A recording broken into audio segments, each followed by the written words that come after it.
प्रधानमंत्री नरेंद्र मोदी के नेतृत्व में किए गए नेक्स्ट जनरेशन जीएसटी रिफॉर्म का असर नवरात्रि पर बाजार में खूब दिखाई दिया।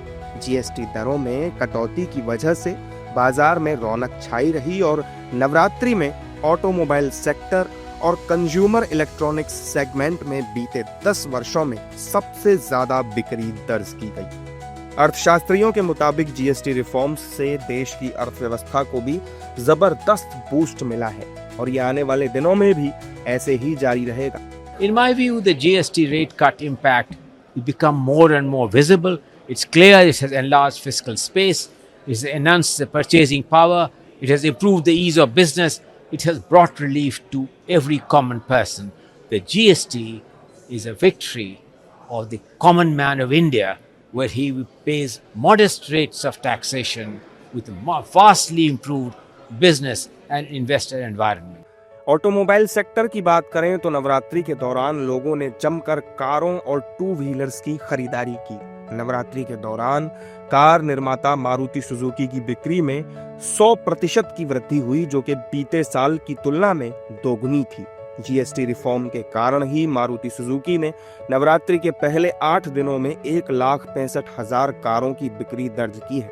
और इतना ही नहीं, जीएसटी कटौती लागू होने के पहले दिन 22 सितंबर को यानी पहले नवरात्रि के दिन मारुति ने 30,000 कारें बेची, जो बीते 35 सालों में एक दिन में सबसे ज्यादा कारें बेचने का रिकॉर्ड था। महिंद्रा एंड महिंद्रा ने भी पिछले साल की तुलना में इस दौरान गाड़ियों की बिक्री में 60% की वृद्धि दर्ज की है।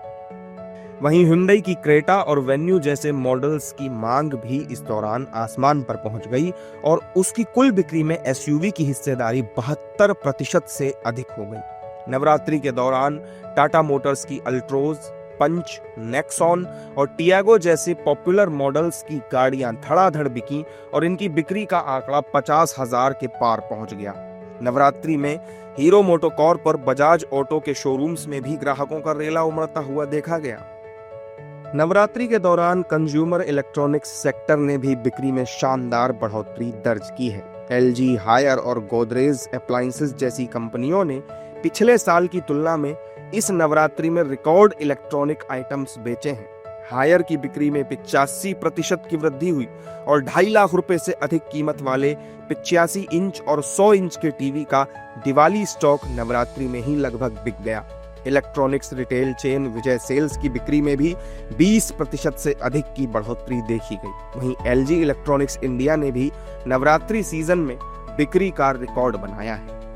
So coinciding the reduction in GST and making the tax simpler by having only 2 rates, the 5% rate and the 18% rate instead of the earlier 4 rates, the things have been made simpler and we are seeing the effect of it on the consumer durable sectors, white goods as well as non-white goods, but in the electronic sector, electronic industry, household appliances as well as automobiles. केंद्र सरकार की GST कटौती का उपभोक्ताओं ने भरपूर लाभ उठाते हुए जहां अपनी गाड़ियों और इलेक्ट्रॉनिक आइटम्स को अपग्रेड किया, वहीं नए उपभोक्ताओं ने भी इस दौरान जमकर खरीदारी की। अभी दिवाली आने में काफी दिन बचे हैं और नवरात्रि में बिक्री का जो ट्रेंड सेट हुआ है, उससे लग रहा है कि आने वाले दिनों में बाजार ऐसे ही गुलजार रहने वाले हैं।